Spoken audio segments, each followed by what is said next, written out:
ನಮಸ್ಕಾರ ರೀ ಎಲ್ಲರಿಗೂ. ಎಲ್ಲರೂ ಹೆಂಗದ್ರಿ? ಐ ಹೋಪ್ ನೀವೆಲ್ಲರೂ ತುಂಬಾ ಚೆನ್ನಾಗಿದ್ದೀರಾ ಅಂತ ಭಾವಿಸ್ತೇನೆ ನೋಡ್ರಿ. ಇವತ್ತು ನಾನು ನಿಮ್ಮ ಜೊತೆ ಶೇರ್ ಮಾಡ್ಕೊಳ್ಳುವಂತಹ ರೆಸಿಪಿ ಬಂದು ನಮ್ಮ ಉತ್ತರ ಕರ್ನಾಟಕದ ಕಡೆ ಸ್ಪೆಷಲ್ ಆಗಿರುವಂತಹ ಚಟ್ನಿಗಳಲ್ಲಿ ಈ ಥರ ಒಂದು ಕೆಂಪು ಚಟ್ನಿ ತುಂಬಾ ಸ್ಪೆಷಲ್ ಅಂತ ಹೇಳ್ಬೋದು. ಹಬ್ಬ ಆಗಲಿ ಅಥವಾ ಮದುವೆ ಸಮಾರಂಭಗಳು ಅಥವಾ ಮನೆಯಲ್ಲಿ ಏನಾದರೂ ಫಂಕ್ಷನ್ ಇದ್ದರೆ ಈ ಥರ ಚಟ್ನಿನ ನಾವು ಸಾಮಾನ್ಯವಾಗಿ ಮಾಡಿರ್ತೀವಿ. ಇದನ್ನು ಯಾವ ರೀತಿ ಮಾಡೋದು ಅಂತ ನಿಮ್ಮ ಜೊತೆಗೆ ಶೇರ್ ಮಾಡ್ಕೋತೀನಿ. ಬನ್ನಿ ಹೆಂಗೆ ಮಾಡೋದು ಅಂತ ನೋಡೋಣ.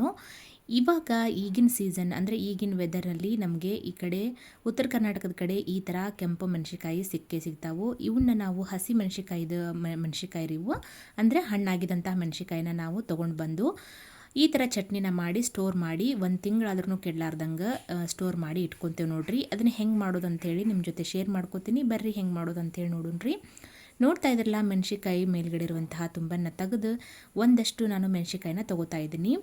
ನಮ್ಗೆ ಎಷ್ಟು ಬೇಕು ನೋಡ್ರಿ ಅಷ್ಟು ನಾವು ಕಾರಣ ಮಾಡಿಟ್ಕೊಂಡು ರೊಟ್ಟಿ ಜೊತೆಗೆ ಚಪಾತಿಗೆ ಅನ್ನಕ್ಕೆ ಸೈಡ್ ಡಿಶ್ ಆಗಿ ಹಚ್ಕೊಂಡು ತಿಂತಾ ಇದ್ರೆ ಸೂಪರ್ ಆಗಿರುವಂತಹ ಕಾಂಬಿನೇಷನ್ ಇದು. ಇದನ್ನು ನಾವು ಬೇಕಾದಾಗಷ್ಟೇ ಮಾಡ್ಕೊತೇವೆ ರೀ. ಸ್ಟೋರ್ ಮಾಡಿ ಇಟ್ಕೊಳಕ್ಕೆ ಹೋಗಿಲ್ಲ. ನೀವು ಸ್ಟೋರ್ ಮಾಡೋರು ಆಗಿದ್ರಿ ಅಂತಂದ್ರೆ ಈ ರೆಸಿಪಿಗೆ ಸ್ಟೋರ್ ಮಾಡಿ ಇಟ್ಕೋಬೇಕು ಅಂತಂದ್ರೆ ನೀವು ಇದನ್ನು 1 ತಿಂಗಳಾದರೂ ಕೆಡಲಾರ್ದಂಗೆ ಇದಕ್ಕೆ ನೀರು ಮುಟ್ಟಿಸ್ಲಾರ್ದಂಗೆ ಚಟ್ನಿನ ನಾವು ಅರ್ಕೋಬೇಕಾಗತ್ತೆ ರೀ. ಬರ್ರಿ ಮೊದಲಿಗೆ ಏನೇನೆಲ್ಲ ಪ್ರೊಸೆಸ್ ಅದಾವ ಅಂತ ನೋಡೋಣ. ಮೊದಲಿಗೆ ನಾನು ಗ್ಯಾಸ್ ಆನ್ ಮಾಡಿಕೊಂಡು ತವಾ ಇಡಾಕತ್ತೀನಿ. ತವಾ ಇಟ್ಟಾದಮೇಲೆ ನಾನು ಎಷ್ಟು ಮೆಣಸಿಕಾಯಿ ತೊಗೊಂಡಿದ್ದು ನೋಡ್ರಿ ಅವಷ್ಟು ಹಂಚಿನ ಮೇಲೆ ಹಾಕ್ಕೊಂಡು ಅದನ್ನು ಚೆಂದಂಗೆ ಹುರ್ಕೋಬೇಕು ನೋಡ್ರಿ. ಸ್ವಲ್ಪ ಕಪ್ಪಾಗಬೇಕು ಮೇಲ್ಗಡೆ ಎಲ್ಲ ಸಿಪ್ಪಿ, ಅದಷ್ಟು ಕಪ್ಪಾಗೋವರೆಗೂ ನಾನು ಇವನ್ನ ಚೆಂದಾಗಿ ಹುರ್ಕೋತೀನಿ ನೋಡ್ರಿ. ಇವನ್ನ ಹುರ್ಕೊಂಡಿದ್ದಾದ ನಂತರ ಇದಕ್ಕೆ ಸ್ವಲ್ಪ ಎಣ್ಣೆ ಹಾಕ್ಕೊಳ್ಳೋಣ್ರಿ. ಮೇಲ್ಗಡೆ ಎಲ್ಲ ಸಿಪ್ಪೆ ಎಲ್ಲ ಈ ಥರ ಸಿಡ್ದಿರ್ಬೇಕು. ನೋಡ್ತಾ ಇದ್ರಲ್ಲ ಎಷ್ಟು ಚೆನ್ನಾಗಿ ಹುರಿದಿದ್ದೇನೆ ಅಂಥೇಳಿ. ಈ ರೀತಿಯಾಗಿ ಹುರಿಬೇಕು ನೋಡ್ರಿ. ಅವನ್ನ ಮೇಲ್ಗಡೆ ಎಲ್ಲ ಕೆಂಪು ಬಣ್ಣ ಹೋಗಿ ಸ್ವಲ್ಪ ಕಪ್ಪಾಗಬೇಕು. ನೋಡ್ತಾ ಇದ್ರಲ್ಲ ಇಷ್ಟು ಚೆನ್ನಾಗಿ ಹುರ್ಕೊಂಡ್ವಿ ಅಂತಂದ್ರೆ ಹುರಿದಾದ ನಂತರ ಇದಕ್ಕೆ ನಾನು 1 ಟೇಬಲ್ ಸ್ಪೂನು ಅಥವಾ 2 ಟೇಬಲ್ ಸ್ಪೂನ್ ಆಗುವಷ್ಟು ಎಣ್ಣೆನ ಹಾಕ್ಕೊಳಕತ್ತೀನಿ ನೋಡ್ರಿ. ಅಡುಗೆಗೆ ಯೂಸ್ ಮಾಡುವಂತಹ ಎಣ್ಣೆನ ಹಾಕ್ಕೊಂಡು ಇವನ್ನ ಹುರ್ಕೊಳಕತ್ತೀನಿ. ಸಾಮಾನ್ಯವಾಗಿ ಸಿಟಿ ಕಡೆ ಎಲ್ಲ ಜನರು ಇರ್ತಾರಲ್ರಿ, ಅವ್ರಿಗೆ ಈ ಥರದ ಹಣ್ಣಾಗಿರುವಂತಹ ಮೆಣಸಿಕಾಯಿ ಸಿಗಂಗಿಲ್ಲ. ಅವ್ರೇನು ಮಾಡ್ತಾರೆ ಅಂತಂದರೆ ಒಣಗಿದ ಮೆಣಸಿಕಾಯಿನ ಬಿಸಿನೀರನ್ನು ಹಾಕಿ ಇಟ್ಟು ಈ ಥರ ಕೆಂಪು ಚಟ್ನಿನ ಮಾಡ್ಕೋತಾರೆ. ಬಟ್ ಈ ರೀತಿ ಮಾಡ್ಕೊಳ್ಳೋದು ರುಚಿನ ಬೇರೆ ಇರ್ತೈತೆ ನೋಡ್ರಿ.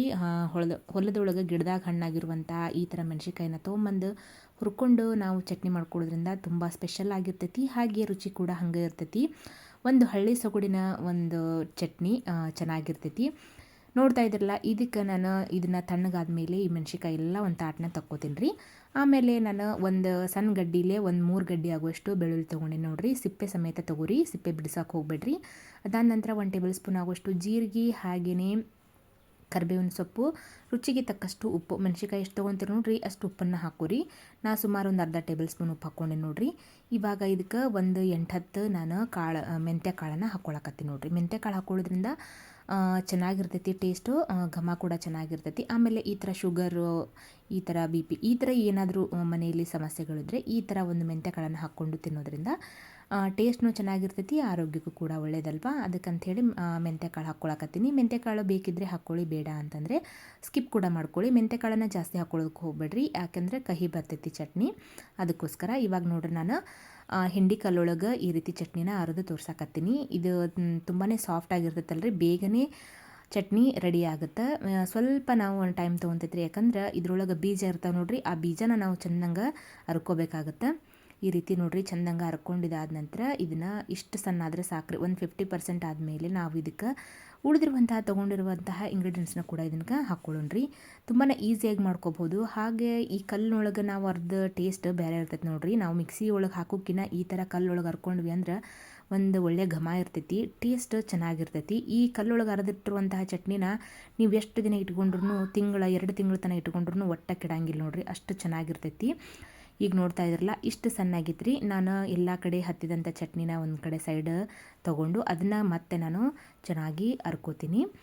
ಇದಕ್ಕೆ ನೀರು ಮುಟ್ಸೋಕೆ ಹೋಗ್ಬೇಡ್ರಿ. ನೀರು ಮುಟ್ಸಿದ್ರೆ ಅಂತಂದ್ರೆ ಸ್ವಲ್ಪ ಒಂದು 15 ದಿನದ 15 ದಿನದವರೆಗೂ ಚೆನ್ನಾಗಿರ್ತೈತಿ. ಬಟ್ ನೀರು ಹಾಕ್ಲೇ ಇಲ್ಲ ಅಂತಂದರೆ ತುಂಬ ಚೆನ್ನಾಗಿ 1 ತಿಂಗಳ ತನಕ ನಾವು ಹೊರಗಡೆನೇ ಸ್ಟೋರ್ ಮಾಡ್ಕೋಬೋದು. ತಿಂಗಳಾಂಗಟ್ಲೆ ಇಟ್ಕೊಂಡ್ರೂ ಏನೂ ಆಗೋದಿಲ್ಲ. ಇವಾಗ ನೋಡ್ತಾ ಇದ್ರಲ್ಲ, ನಾನು ತೊಗೊಂಡಿರುವಂತಹ ಬೆಳ್ಳುಳ್ಳಿ, ಹಾಗೆಯೇ ಜೀರಿಗೆ, ಉಪ್ಪು ಇದನ್ನೆಲ್ಲದನ್ನು ಒಟ್ಟಿಗೆ ಸೇರಿಸ್ಕೊಂಡು ಚೆನ್ನಾಗಿ ಇದನ್ನು ಮತ್ತೆ ನಾನು ಬೆಳ್ಳುಳ್ಳಿ ಹಾಗೆ ಜೀರಿಗೆ ಇದೆಲ್ಲದೂ ಚೆನ್ನಾಗಿ ಮಿಕ್ಸ್ ಆಗಬೇಕು. ಅಲ್ಲಿವರೆಗೂ ಇದನ್ನು ನಾನು ಹರ್ಕೋತೀನಿ ನೋಡ್ರಿ. ಕಲ್ಲಿನಲ್ಲಿ ಅರಿಯೋದು ಒಂದು ಮಜಾನ ಬೇರೆ ಇರ್ತೈತೆ ನೋಡ್ರಿ. ನೋಡ್ತಾ ಇದ್ರಲ್ಲ, ಇಷ್ಟು ಚೆನ್ನಾಗಿ ಈ ಥರ ಪೇಸ್ಟ್ ಆದರೆ ಸಾಕು ಈ ಚಟ್ನಿ. ದೋಸೆಗೂ ಕೂಡ ತುಂಬಾ ಚೆನ್ನಾಗಿರ್ತೈತಿ ಮೇಲ್ಗಡೆ ಹಚ್ಕೊಂಡು ತಿನ್ನೋದಕ್ಕೆ. ತುಪ್ಪ ಆಗಿರ್ಬೋದು, ಎಣ್ಣೆ ಆಗಿರ್ಬೋದು, ಅದ್ರ ಜೊತೆಗೆ ಸರ್ವ್ ಮಾಡೋದಕ್ಕೆ ತುಂಬ ಚೆನ್ನಾಗಿರ್ತೈತಿ. ಇದನ್ನು ಕಲ್ಲಿನಲ್ಲಿರುವಂತಹ ಚಟ್ನಿ ಎಲ್ಲದನ್ನು ನಾನು ಈ ಸ್ಪೂನಿಂದಲೇ ತಕ್ಕೋತಾ ಇದ್ದೀನಿ ನೋಡಿರಿ. ಯಾಕಂದರೆ ಖಾರ ಇರ್ತೈತೆ ಅನ್ನೋದಕ್ಕೋಸ್ಕರ ನಾನು ಕೈಲೇ ತೆಗ್ದಿಲ್ಲ, ಈ ಥರ ಚಮಚಲ್ಲೇ ತೆಗೆದಿದ್ದೀನಿ. ನೋಡ್ತಾ ಇದ್ರಲ್ಲ, ಖಾರ ರೆಡಿ ಆಯಿತು. ಇವಾಗ ಇದನ್ನು ರೊಟ್ಟಿ ಜೊತೆ ಸರ್ವ್ ಮಾಡೋಣಂತ ಬರ್ರಿ. ಹೆಂಗಾಗಿತ್ತಂತೇಳಿ ನಿಮ್ಗೆ ತೋರಿಸ್ತೀನಿ. ಒಂದು ರೊಟ್ಟಿ ತೊಗೋರಿ, ಅದಕ್ಕೆ ಸ್ವಲ್ಪ ನಿಮ್ಗೆ ಎಷ್ಟು ಬೇಕು ನೋಡಿರಿ ಖಾರ ಅಷ್ಟು ಹಚ್ಕೊಂಡು, ಅದಕ್ಕೆ ನಾವು ಮಾಡಿಟ್ಟಿರುವಂತಹ ತುಪ್ಪನ ಹಾಕ್ಕೊಂಡು ಈ ರೊಟ್ಟಿ ಜೊತೆಗೆ ಬೆರೆಸ್ಕೊಂಡು ತಿಂತಾ ಇದ್ದರೆ ಅದರ ರುಚಿ ಬೇರೆ ಇರ್ತೈತೆ ನೋಡ್ರಿ. ಒಂದು ಲೆವೆಲ್ ಅಂತಲೇ ಹೇಳ್ಬೋದು, ರುಚಿ ಅಷ್ಟು ಚೆನ್ನಾಗಿರ್ತೈತಿ. ನೀವೇ ಒಂದು ಸತಿ ಟ್ರೈ ಮಾಡಿ ನೋಡಿ ಹೆಂಗಾಗಿತ್ತಂಥೇಳಿ ನಂಗೆ ಕಮೆಂಟ್ ಮೂಲಕ ತಿಳಿಸ್ರಿ. ಈ ಒಂದು ರೆಸಿಪಿ ಇಷ್ಟ ಆಯಿತು ಅಂತಂದ್ರೆ ವಿಡಿಯೋಗೊಂದು ಲೈಕ್ ಕೊಡ್ರಿ.